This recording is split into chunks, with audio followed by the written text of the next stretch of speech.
Saudara-saudariku terkasih, salam sukacita untuk kita semua. Sudah kita memberi senyum hari ini, Rabu 14 Januari 2026. Hari biasa, pekan biasa pertama. Mari kita awali permenungan kita dengan tanda kemenangan Kristus dalam nama Bapa dan Putra dan Roh Kudus. Amin. Permenungan kita diambil dari Injil Markus bab 1 ayat 29 sampai 39.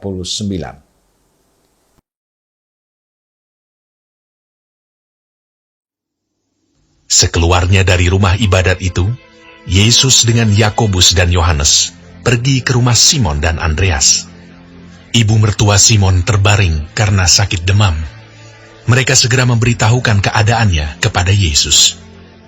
Ia pergi ke tempat perempuan itu, dan sambil memegang tangannya, ia membangunkan dia, lalu lenyaplah demamnya. Kemudian perempuan itu melayani mereka.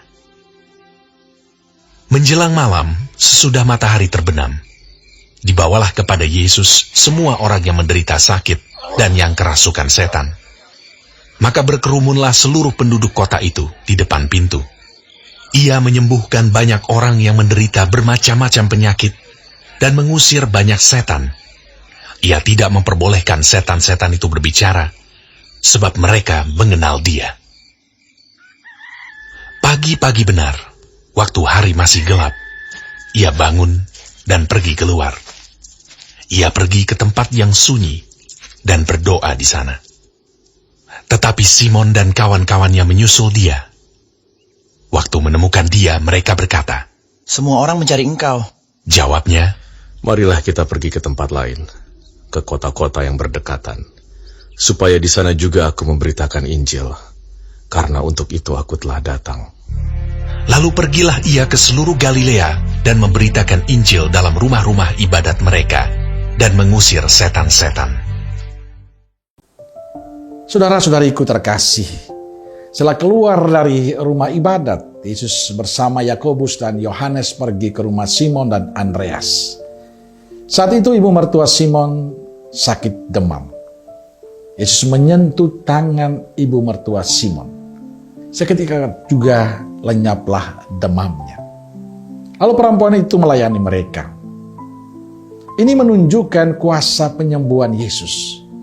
Yesus tidak hanya menyembuhkan ibu mertua Simon, tapi juga menyembuhkan banyak orang yang sakit dan kerasukan setan yang datang padanya. Setelah ia menyembuhkan ibu mertua Simon dan sakit serta banyak orang yang datang padanya, Yesus selalu pergi ke tempat yang sunyi dan berdoa di sana.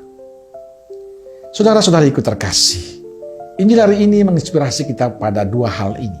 Pertama, penegasan bahwa Yesus adalah sumber kesembuhan untuk semua orang, tidak terbatas pada tempat dan waktu. Dia hadir untuk mengatasi penderitaan manusia, termasuk kita. Dan kedua, doa adalah fondasi pelayanan. Sebelum dan setelah melayani, Yesus berdoa. Ini contoh yang indah untuk kita. Kita juga perlu belajar dari Yesus, berdoa untuk mendapatkan kekuatan dan petunjuk dari Allah, agar kita bisa melayani sesuai kehendak Tuhan. Maka bagi saya, dua atau pengalaman Injil hari ini menjadi penting bagi kita semua. Persembahkan hidupmu pada Yesus. Percaya, Ia akan melakukan yang terbaik untuk kita. Berikanlah dirimu pada Yesus, datanglah pada Yesus. Ia akan memberikan kekuatan dan kesembuhan pada kita. Dan biasakan diri kita dengan doa-doa kita. Amin. Semoga Allah yang Maha Kasih memberkati saudaraku sekalian, Bapa, Putra, dan Roh Kudus. Amin. Roh Kudus Nazaret, doakanlah kami. Amin. Berkah dalam.